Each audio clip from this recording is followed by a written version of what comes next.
Trump is in Italy for the G7 summit, meeting with some of the world's most powerful leaders. Meanwhile, back in the U.S., Hillary Clinton is hammering the president, comparing him to Richard Nixon. Local 10 D.C. Bureau Chief Ross Palumbo live now at the White House with more. Ross.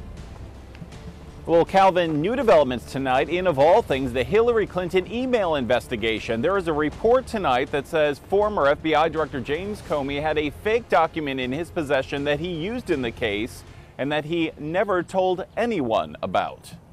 That I will support and defend the Constitution of the United States. New allegations tonight that James Comey closed the FBI's investigation into Hillary Clinton's email based on information that he knew was fake. Our judgment is that no reasonable prosecutor would bring such a case. But Comey never revealed what he knew, CNN says, because he believed it would undermine the Justice Department. Thank you very much. Meanwhile, Hillary Clinton at her alma mater today still reflecting on her loss. But you know what?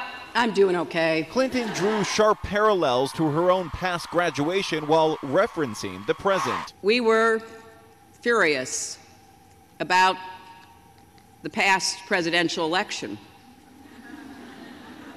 of a man whose presidency would eventually end in disgrace with his impeachment for obstruction of justice.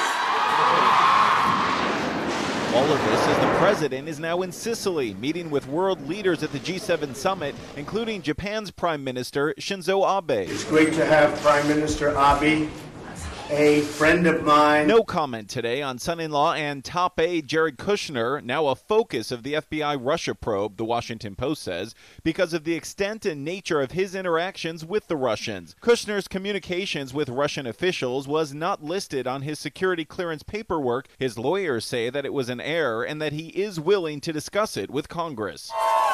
And the Montana candidate who allegedly assaulted a reporter will become the newest member of the House. Tonight we won a victory for all Montanans. Less than 24 hours before, he allegedly body slammed a reporter who was asking a question about health care. When you make a mistake, you have to own up to it. After winning and not before, Gianforte apologized. I should not have treated that reporter that way.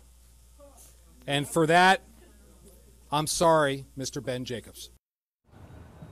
Well, the reporter in that case, Ben Jacobs, has still not responded since that apology happened, but the president is responding from Sicily today. He said, quote, big win in Montana.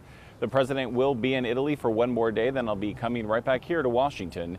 For now, it's the very latest live at the White House.